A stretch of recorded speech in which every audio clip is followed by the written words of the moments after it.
quiero compartir con ustedes algunas reflexiones sobre la Pascua que celebraremos en medio de la pandemia que asola a la humanidad y que por ello la convierte en algo inédito. Encerrados por la cuarentena, no podremos conmemorar comunitariamente como pueblo de Dios la pasión y muerte del Señor Jesucristo. Encuentro una similitud con la primera Pascua celebrada para poner a salvo a los primogénitos de los israelitas en Egipto, cuando el Señor dio muerte a los primogénitos de cada familia egipcia. El ángel de la muerte no tocó a aquellos que estaban protegidos por la sangre del Cordero rociada en el dintel de la puerta. Cada familia debía tomar un cordero y si ésta era demasiado pequeña la familia, podía unirse una o dos más y celebrar juntos la Pascua.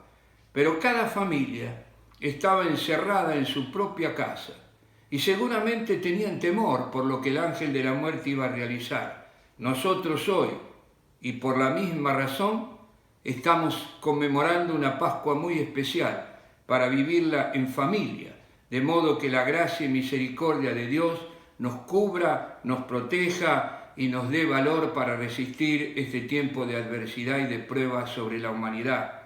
Hay una similitud también, creo yo, entre la pasión de Cristo y la situación que vive hoy la humanidad, porque en ambos casos, ambas realidades se caracterizan por el sufrimiento y por la muerte.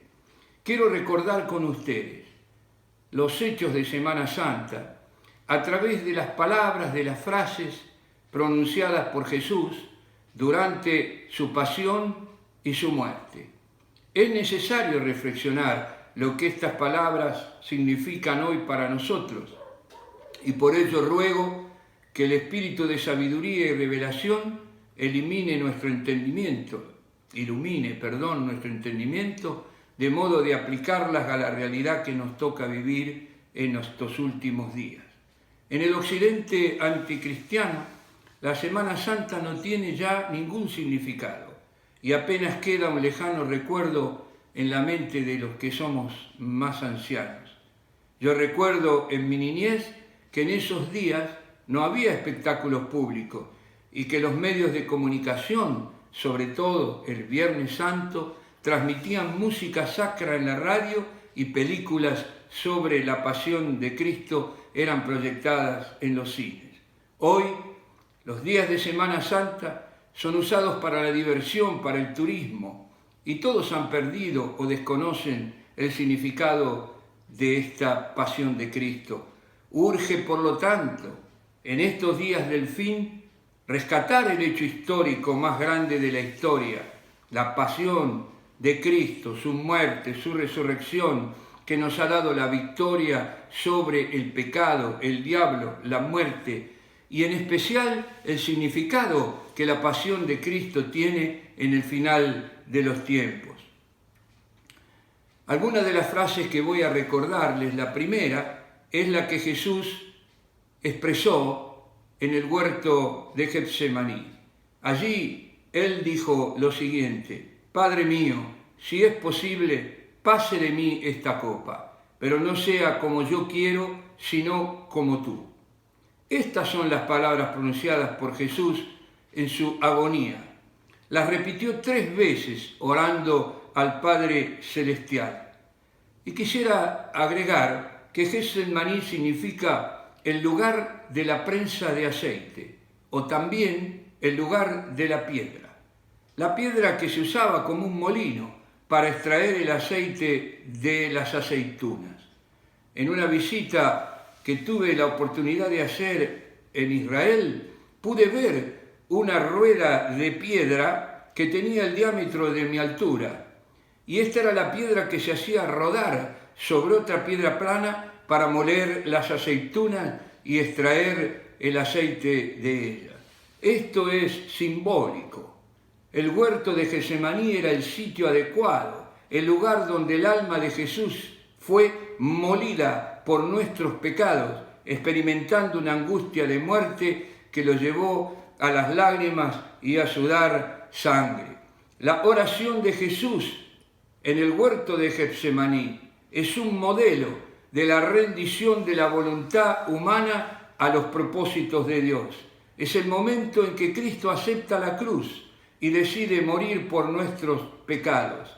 En este episodio que manifiesta la agonía del yo que se ofrece en sacrificio voluntario para cumplir los designios del Padre Celestial.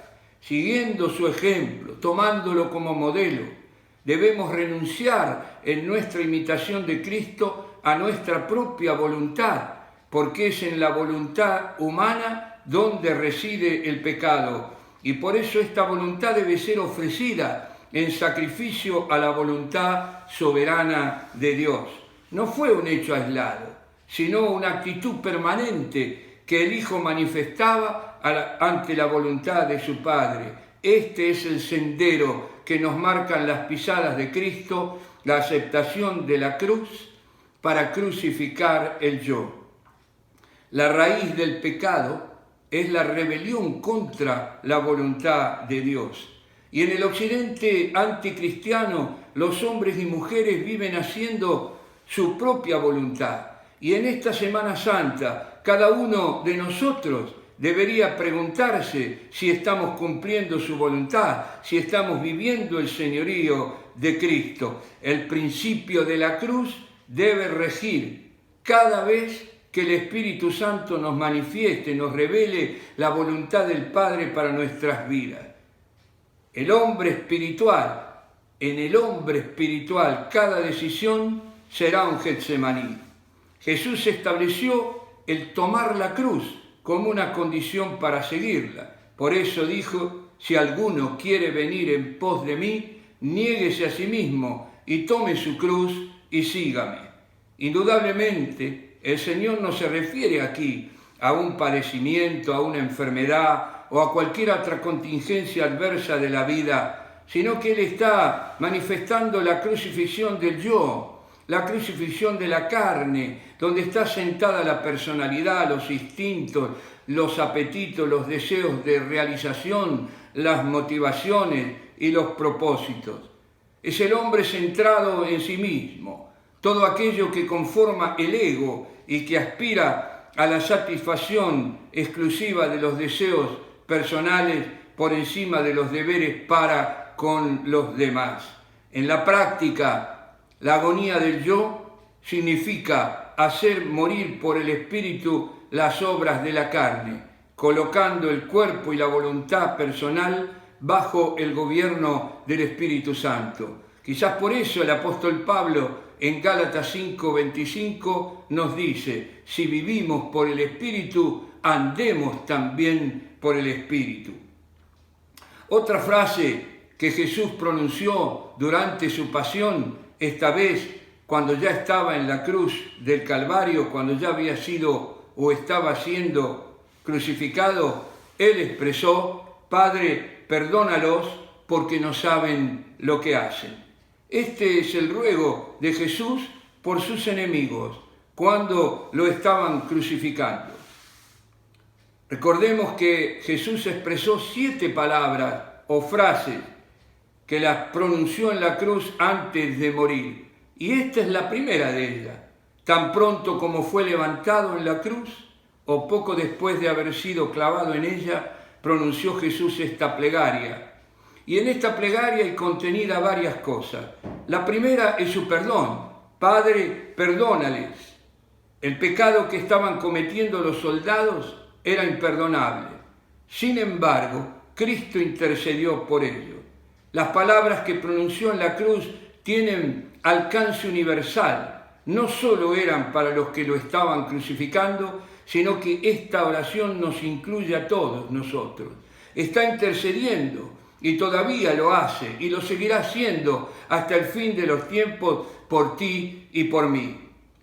Una segunda reflexión que podemos hacer de esta frase, porque no saben lo que hacen. Y aquí Jesús está refiriéndose a la motivación de su clamor, de su ruego de perdón. El hombre contemporáneo está en la misma condición de aquellos que lo estaban clavando en la cruz. No sabe lo que hace, ha perdido la conciencia de pecado y padece, como siempre yo lo digo, sida espiritual. Más grave que pecar, les recuerdo, es no tener conciencia de pecado. Por esta razón, todo el mundo contemporáneo está pervertido, vive en anomia, en falta de ley, en inmoralidad y en anarquía. Hoy más que nunca, por eso, nuestra proclama del Evangelio debe incluir la realidad del pecado y hacer un llamado claro al arrepentimiento, porque sin conciencia de pecado es imposible arrepentirse. Y una tercera reflexión de esta frase, Padre, perdónalos porque no saben lo que hacen, es que esta frase manifiesta el perdón de Dios, manifiesta el amor de Dios. Y la Escritura lo dice en Juan 3:16, de tal manera amó Dios al mundo, de tal manera te ha amado Dios a ti, que dio a su propio Hijo para que todo aquel que en Él crea no se pierda, mas tenga vida eterna. En esto se mostró el amor de Dios para con nosotros, dice Juan, en que Dios mandó a su Hijo unigénito al mundo para que vivamos por Él. Y también Él agrega, en esto consiste el amor, no en que nosotros hayamos amado a Dios, sino que Él nos amó primero y envió a su Hijo al mundo en propiciación por nuestros pecados. En este punto yo concluyo que debemos proclamar y manifestar con nuestras acciones el amor de Dios por este mundo perdido. Y claramente esta epidemia, con toda la carga de sufrimiento que ha traído a la humanidad, de necesidad de esta humanidad perdida, es una oportunidad para hacerlo, porque es un instante, una oportunidad de manifestar el amor de Dios por el sufrimiento humano. Otra frase que Jesús expresó estando en la cruz del Calvario crucificado es Elí, Elí, lama sabactani. Dios mío, ¿por qué me has desamparado? Y quizás aquí llegamos al más extremo tormento de la pasión de Cristo, el ser desamparado por parte de su Padre Celestial. Este desamparo fue acompañado de un eclipse de sol extraordinario, milagroso. ¿Y por qué pasó esto? A mi entender, porque era necesario que las tinieblas manifestasen su muerte, así como la estrella había anunciado su nacimiento, ya que Él era la luz del mundo. La oscuridad de aquel momento expresó además el conflicto de Cristo con el reino de las tinieblas, venciendo al príncipe de las tinieblas en su propio terreno. Y por último, la oscuridad en que se hallaba su propio corazón ante el desamparo de Dios Padre para con él. Expresó su dolor a gran voz, exclamó a gran voz, Elí, Elí, lama sabactani, lo que manifiesta la intensidad de su padecimiento y su angustia en aquel momento. Nuestro Señor Jesucristo, en medio de sus sufrimientos, fue por algún tiempo desamparado por su Padre. Y de eso no queda ninguna duda de este hecho. Dios ocultó completamente su rostro de él. Fue hecho pecado y maldición por nosotros. Jesús, en su naturaleza humana, no solo fue víctima por el pecado, no solo pagó la pena por el pecado, sino que sin culpa personal sufrió en sí mismo el efecto inmediato de la culpa. La muerte espiritual consiste en la ausencia de la comunión con Dios.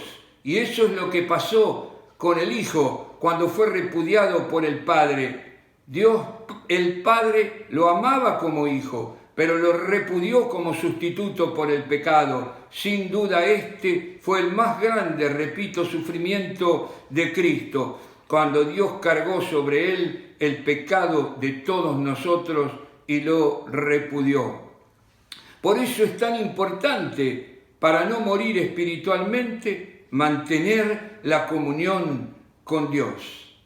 Y quisiera añadir en este Cristo desfigurado, en este Cristo repudiado, aún por Dios mismo, que es el Cristo desfigurado, despreciado, desechado entre los hombres, varón de dolores y experimentado en quebrantos. De modo que dice Isaías, no hay en él parecer ni hermosura. Y creo que en esta hora donde reina el sufrimiento en el mundo, es nuestro deber recuperar la imagen de este Cristo desfigurado, de este Cristo sufriente. ¿Y cómo lo haremos? Volviendo los ojos hacia los que están sumergidos en el dolor. He aprendido en mi servicio al Señor y en el tratar y tocar el sufrimiento humano, que en cada ser humano que sufre hay un Cristo vivo, un Cristo encarnado. Y esta pandemia, con el sufrimiento y la muerte que causa, nos da la oportunidad de ir al encuentro de este Cristo que sufre y tener una unión con Él que no nos puede dar ninguna otra acción. Otra frase que pronunció Jesús estando en la cruz fue su diálogo con el ladrón que estaba crucificado a su lado. De cierto te digo que hoy estarás conmigo en el paraíso. Con Jesús fueron crucificados, sabemos, dos ladrones, uno a la izquierda y otro a la derecha.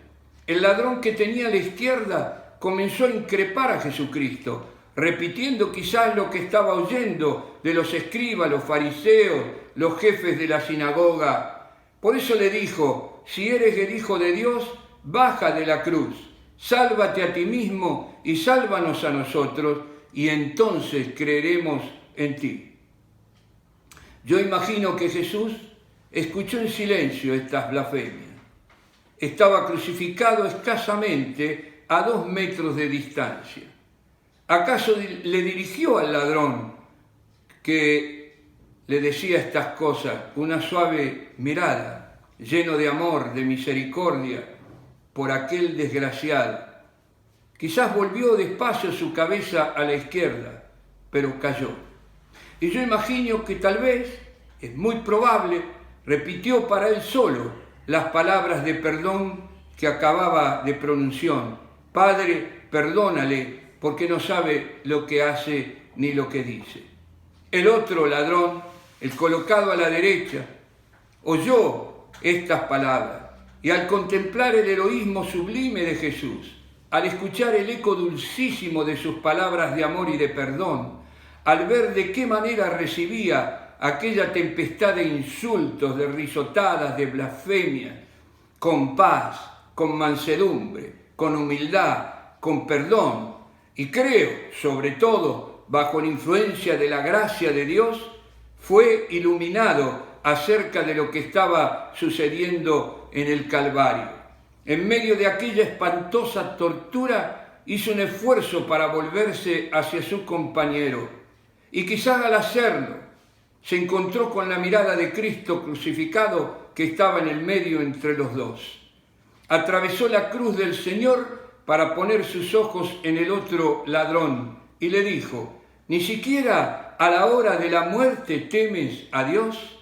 Tú y yo estamos muy bien crucificados, porque hemos sido criminales, pero este que está en medio de nosotros dos, nada malo ha hecho, este es inocente. Y aquí podemos ver una confesión humilde de sus culpas. Se reconoce culpable, da un primer paso para su salvación, al decir, tú y yo somos criminales, estamos bien crucificados, pero este es inocente.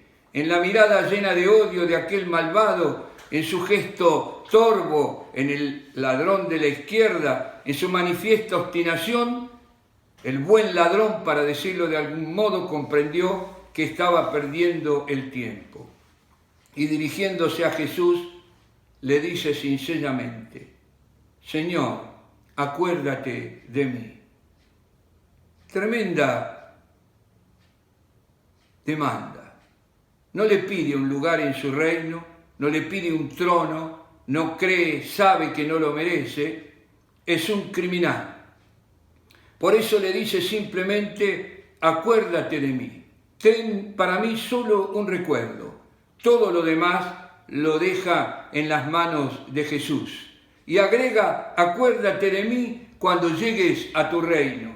Sabe muy bien que el reino de Jesús no es de este mundo. Y aquí podemos pensar quién se lo ha dicho, quién se lo ha revelado. Y aquí entra la maravilla de la gracia, una inundación de luz en la inteligencia, una inundación de luz y de gracia en su corazón le permitió conocer la verdad. Y Jesucristo, desde lo alto de la cruz, le contestó en el acto. El ladrón le pedía solo un recuerdo, pero él le responde, hoy estarás conmigo en el paraíso, hoy mismo, esta misma tarde, antes de que el sol se ponga. Y vimos y somos testigos del milagro de una vida de crímenes, una vida de excesos, una vida de pecados monstruosos que desemboca en el cielo en un instante y sin requisito alguno. Su humildad, su fervor, su arrepentimiento, condiciones humanas de la salvación, su fe en Jesús, le permitieron ganar el cielo. Para mí es muy notable que el primer convertido haya sido un delincuente. Y esto manifiesta el amor de Dios que es inconmensurable y que no merece ningún ser humano, el amor por los que no lo merecen. Por eso quizás es tan llamativo y nos despierta, porque este amor de Cristo Jesús por los más pecadores se manifiesta en los avivamientos que han ocurrido en muchas prisiones de este mundo, donde los encarcelados reciben a Cristo como su Salvador y su Señor. Y si Dios ha amado así a quien no merece ser amado, y eso nos implica a todos nosotros, cuánto más el amor de Dios te alcanza a ti y a mí en esta Semana Santa. Otra frase de Jesús, estando ya en la cruz y casi a punto de expirar, fue hacia su madre y a su discípulo amado que estaban al pie de la cruz. A su madre le dice, mujer, he aquí tu hijo. Esta fue una frase que pronunció Jesucristo, casi es la tercera frase. Y yo interpreto que el sentido literal, material, tal como suenan las palabras, es este. Es la respuesta de un buen hijo que está honrando y cuidando a su madre, sabiendo que no podrá protegerla más. María no tenía a nadie más en este mundo. Quedaba completamente sola.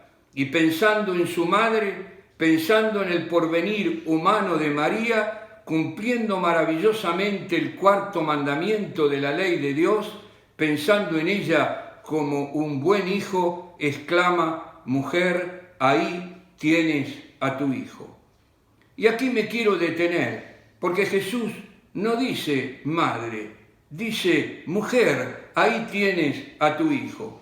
Y yo creo que Cristo pronunció esa palabra en lugar de madre, mujer en lugar de madre, para darnos a entender a todos que ella, María, era la mujer cuya simiente sería la que heriría en la cabeza a Satanás. María era la mujer predestinada, la mujer anunciada ya en las primeras páginas del Génesis, al relatar la escena del paraíso terrenal, cuando Dios se dirige indignado a la serpiente y la maldice, la serpiente que había seducido a nuestros primeros padres, le dice, pondré enemistad entre ti y la mujer, entre su linaje y el suyo, y del linaje de la mujer aparecerá aquel que te aplastará la cabeza y tú le pondrás y lo herirás en el calcañar. Era María la mujer anunciada en el libro de Génesis. En la aurora del mundo, en el primer día de la humanidad, Dios nos dice hoy, ahí tienes a la mujer, ahí tienes a la mujer y cumple aquella promesa, el protoevangelio que está en el libro de Génesis. Mujer, ahí tienes a tu hijo. Juan será ahora tu hijo. Él se encargará de tu sustento. Yo me voy a mi Padre, pero no te dejaré sola en el mundo. Juan se encargará de ti. Y dirigiéndose con inefable ternura a Juan, le dice: hijo, ahí tienes a tu madre. Era como decirle: cuídamela bien, cuídamela hasta que llegue a mi presencia. Es mi madre, pero ahora es también la tuya. Y dice la tradición que María vivió con Juan hasta el fin de sus días. Y aquí hay muchas conclusiones que podemos sacar de este hecho de Cristo en la cruz, como en el peor instante de su vida, cargando el pecado de todos nosotros, siendo repudiado por su Padre Celestial, Él tiene un pensamiento para honrar y cuidar a su madre cuando ya no esté en el mundo. Y esto nos tiene que servir a nosotros de ejemplo, los que somos hijos, de cómo honrar a nuestros padres hasta el fin de sus días. Luego, cuando ya toda esta pasión y sufrimientos estaban por concluir, el Señor Jesús exclama: todo se ha consumado, todo está concluido. Es su sexta palabra. El conjunto de las profecías del Antiguo Testamento que anunciaban la venida del Mesías se había cumplido. No faltaba ni un solo detalle. El profeta Isaías había profetizado que nacería de una virgen. El profeta Miqueas había dicho que nacería en Belén de Judá. Y en Belén de Judá, en el portal de Belén, nació el niño Jesús. En el Salmo 71 estaba profetizado que los reyes vendrían a adorarle. Y los reyes magos se presentaron en Belén, le adoraron, le hicieron presentes de oro, de incienso y mirra, como estaba profetizado. Oseas anunció que el Mesías vendría de Egipto. Y cuando Jesús, apenas nacido, estalla la persecución de Herodes, el niño Jesús y sus padres tienen que huir a Egipto y la profecía se cumple al pie de la letra como fue anunciado. Será llamado Nazareno, se profetizó, y los primeros 30 años de su vida lo vivió Jesús en Nazaret. Por eso fue llamado Nazareno. Y saldrá la voz del que clama en el desierto, profetiza la palabra, y le preparará los caminos.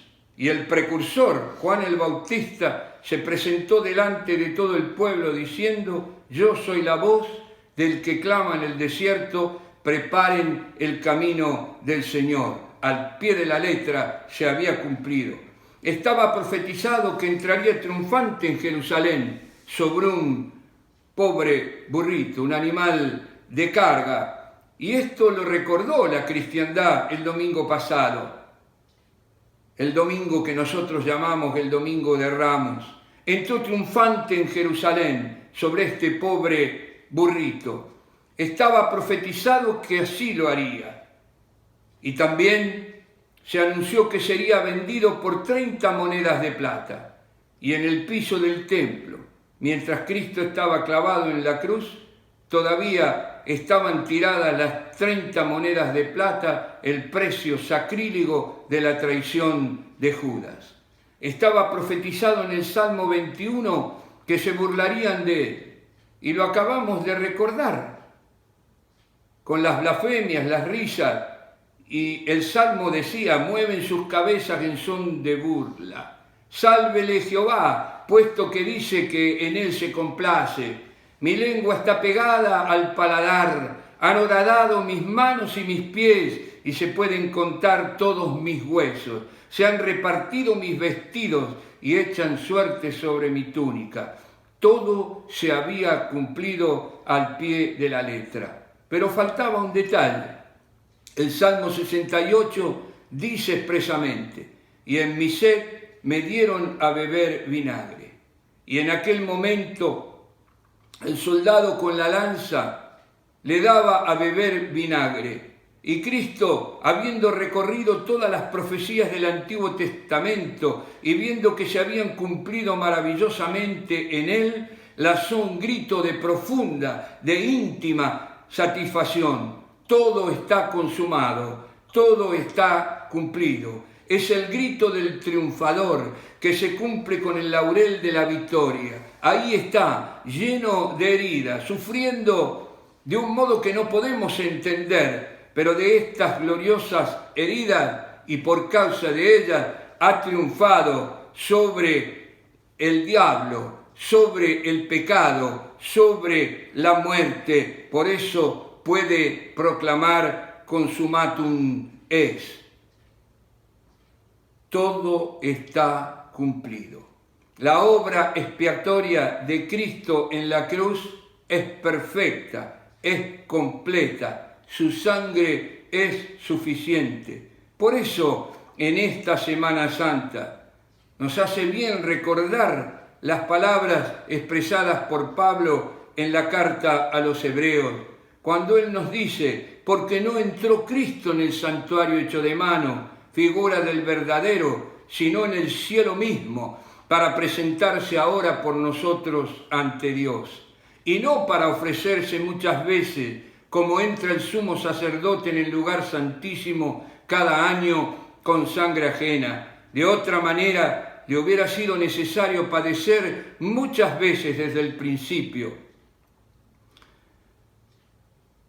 Pero ahora, en la consumación de los siglos, se presentó una vez para siempre por el sacrificio de sí mismo para quitar de en medio el pecado, y de la manera que está establecido para los hombres que mueran una sola vez y después el juicio, así también Cristo fue ofrecido una vez para llevar los pecados de muchos y aparecerá por segunda vez sin relación con el pecado para salvar a los que le esperan, a nosotros que le esperamos. Y la obra perfecta que él realizó se prueba que fue consumada porque Dios le resucitó de entre los muertos cuando él ha vencido, o después de haber vencido al diablo, al pecado y la muerte. El sello de su consumación es la resurrección de entre los muertos. Finalmente, el Señor Jesús expiró. Y dice la Escritura, otra frase que él pronunció, la última. Entonces Jesús, clamando a gran voz, dijo, Padre, en tus manos encomiendo mi espíritu. Y habiendo dicho esto, expiró. El motivo final de la muerte en la cruz, quisiera hacer una reflexión, era la asfixia mecánica, la falta de entrada de aire a los pulmones. Así murió Jesús. La fase final supone la afectación progresiva e irreversible del corazón que comienza a latir irregularmente, débilmente, hasta que colapsa. Al estar colgado en un crucificado, éste pierde el apoyo de los músculos del tórax. Por ello, era habitual el edema pulmonar y la acumulación de líquido en la base del pulmón. Por eso fue normal que fluyese agua y sangre de la herida del costado cuando fue lanceado por el centurión. Y yo encuentro, ¿por qué hago esta reflexión? Porque hay una gran similitud en el modo como mueren las personas hoy día contagiadas por el coronavirus. Y es aquí donde en esta Semana Santa, a mi juicio, se entrelazan la pasión de Cristo con esta enfermedad. Y yo les invito, creo que es nuestra responsabilidad, que clamemos al Señor para que en la agonía de los que mueren en absoluta soledad y a quienes no podemos llegar con la predicación del Evangelio porque ya no hay oportunidad, el Espíritu Santo pueda hablarles y revelarles el amor de Cristo, de modo que tengan una oportunidad de ser salvos. Puede ser que esto sea para mí una quimera, que esto no se pueda realizar, pero yo mantendré mi oración pidiendo una oportunidad para aquellos que están en agonía en este mismo instante, muriendo de asfixia, muriendo de infarto por causa de no poder respirar, con toda esta cesación de muerte continua que significa este tipo de muerte. Por eso en esta Pascua debemos más que nunca meditar en los padecimientos de Cristo y su muerte redentora en la cruz del Calvario. Yo expreso esta otra conclusión: hacernos uno con Él en su obra redentora.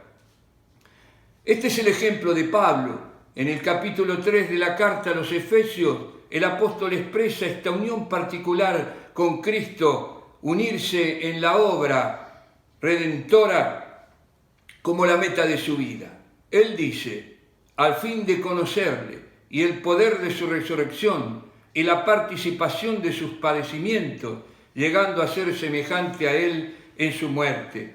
Su deseo es ganar a Cristo, es ser transformado a su semejanza, estar en Él, ser hallado en Él, vivir la vida y padecimientos de Cristo en su propia vida. Está refiriéndose aquí a una experiencia existencial, vivencial, no a algo aparente, de modo que Él puede afirmar: no vivo ya yo, mas vive Cristo en mí, y lo que ahora vivo en la carne, lo vivo en la fe de aquel que me amó y se entregó a sí mismo por mí. En el mismo capítulo, el apóstol nos exhorta a imitarlo, y este debería ser el propósito de cada uno de nosotros, de imitar a Cristo, de ser uno con Él en su pasión, en su muerte y en su obra. En el medio del sufrimiento que esta pandemia provoca, debemos ir al encuentro de los que sufren, ayudando, consolando, llorando con el que llora y manifestando el amor de Dios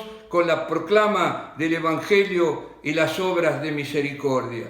Yo les dejo estas reflexiones y les animo que en este viernes, donde se recuerda toda la pasión de Cristo y su sufrimiento en la cruz del Calvario, meditemos en estas palabras que Jesús pronunció durante su agonía y su muerte en la cruz. Dios les bendiga.